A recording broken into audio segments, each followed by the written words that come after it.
La respuesta personal no violenta, activa. Pero claro, entonces, ¿qué pasa con la justicia? Si alguien comete un delito, una agresión real. Justo.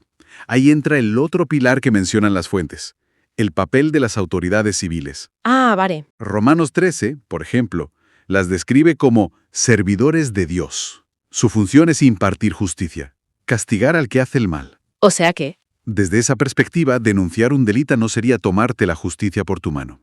Sería colaborar con ese orden.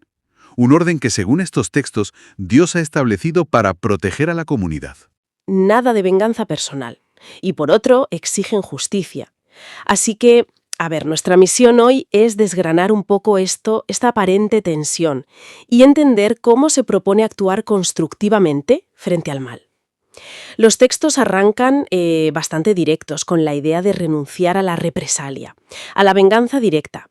Citan pasajes muy conocidos, ¿no? Mateo 5:39, lo de poner la otra mejilla, o Romanos 12:19, aquello de mía es la venganza, yo pagaré, dice el Señor. Pero ojo que aquí es donde se pone interesante, porque no lo presentan como pasividad, no es quedarse quieto. Exacto. Y eso es lo fascinante, porque esa renuncia a la venganza personal, justo en Romanos 12, se presenta como una forma activa, una forma de, y cito textualmente, vencer con el bien el mal. Implica acciones muy concretas, como, dar de comer a tu enemigo si tiene hambre, por ejemplo. Comentaristas que se mencionan en las fuentes como N.T. Wright. Sí, lo mencionan. Pues él lo interpreta como una especie de resistencia creativa. No es sumisión para nada. Es buscar romper el ciclo de la violencia. Una idea que, por cierto, ya sabemos que inspiró a gente como Tolstoy. Ah, claro, Tolstoy. Sí. Entiendo esa parte, la respuesta personal no violenta, activa. Pero claro, entonces, ¿qué pasa con la justicia? Si alguien comete un delito, una agresión real. Justo.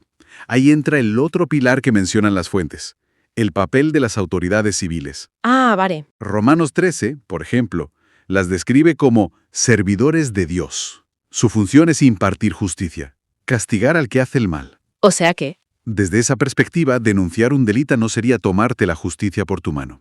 Sería colaborar con ese orden. Un orden que, según estos textos, Dios ha establecido para proteger a la comunidad. Vale, colaborar con la autoridad para que haya justicia. ¿Entendido? Pero, ¿cómo la fe cristiana, propone una respuesta al mal que deja de lado la venganza personal, pero sí que exige una justicia activa? Es un equilibrio un poco complicado, ¿no? ¿Cómo se come eso de amar al enemigo y a la vez frenar el daño que hace? Pues sí, es una tensión fundamental. Las Escrituras nos marcan un camino distinto al impulso natural de devolverla.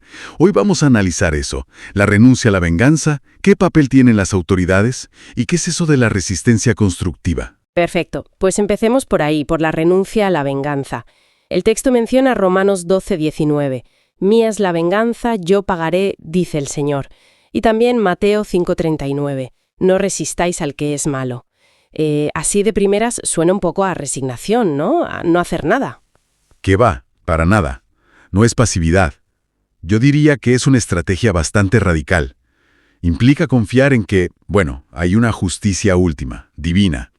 Y sobre todo, busca romper ese ciclo de violencia que nunca acaba. Se trata de lo que dice Romanos justo después, en el 12:21, vencer con el bien el mal. Vale. Y la famosa frase de Jesús, la de poner la otra mejilla. Sí, esa siempre genera debate. Claro, pues a menudo se interpreta no como sumisión, para nada, sino como una forma de resistencia creativa. Piensa que es como una manera de descolocar al agresor, de subvertir la dinámica de poder sin usar sus armas. Hay comentaristas como N.T. Wright que lo explican muy bien. Y inspiró a gente como Tolstoy. Entiendo. Es como darle la vuelta a la situación, pero sin violencia. Pero claro, eso nos lleva a la justicia, aquí, en la tierra. La fuente también menciona a las autoridades. Exacto, porque renunciar a la venganza tuya, personal, no significa renunciar a que se haga justicia. Romanos 3 es muy claro. La autoridad viene de Dios, y el gobernante es servidor de Dios para castigar al que hace lo malo. Lo dice así, en Romanos 13:4. Ajá. Así que denunciar un delito o buscar que la ley se cumpla no es venganza. Es, cooperar con ese orden que busca proteger a todos. Por eso se nos pide respetar las instituciones, como dice 1 Pedro, y va en línea con lo de Jesús. Dad al César lo que es del César. Vale. Tiene lógica esa diferencia entre mi venganza y la justicia pública. Pero, ¿y si son las autoridades las que fallan? O peor, si son ellas las injustas. Ahí la cosa se complica bastante. Pues sí, ahí es donde entra en juego lo que llamamos resistencia constructiva. Y como último recurso, la desobediencia civil no violenta. El límite está claro, lo leemos en Hechos 5:29. Es necesario obedecer a Dios antes que a los hombres. Uf, frase potente. Y la Biblia está llena de ejemplos, ¿eh? Piensa en las parteras hebreas con el faraón, en Éxodo 1. O en Daniel, negándose a obedecer órdenes contra su conciencia, en los capítulos 3 y 6 de su libro. O los propios apóstoles, en Hechos 4 y 5, que seguían predicando aunque se lo prohibieran. No es rebeldía sin más, es fidelidad a principios superiores. Y esa idea, la de la desobediencia civil por conciencia, ha resonado muchísimo en la historia más reciente. Muchísimo. Fíjate en Henry David Thoreau y su ensayo sobre la desobediencia civil. Pone la conciencia moral por encima de leyes injustas. Y luego, de forma muy potente, Gandhi. Él desarrolló conceptos como satyagraha, la fuerza de la verdad, y ahimsa, la no violencia. Claro, la marcha de la sal, por ejemplo. Exacto, o la campaña de no cooperación. Gandhi demostró que la no violencia podía ser una fuerza política tremenda. Y esa influencia llega hasta Martin Luther King Jr., ¿cierto? Directamente.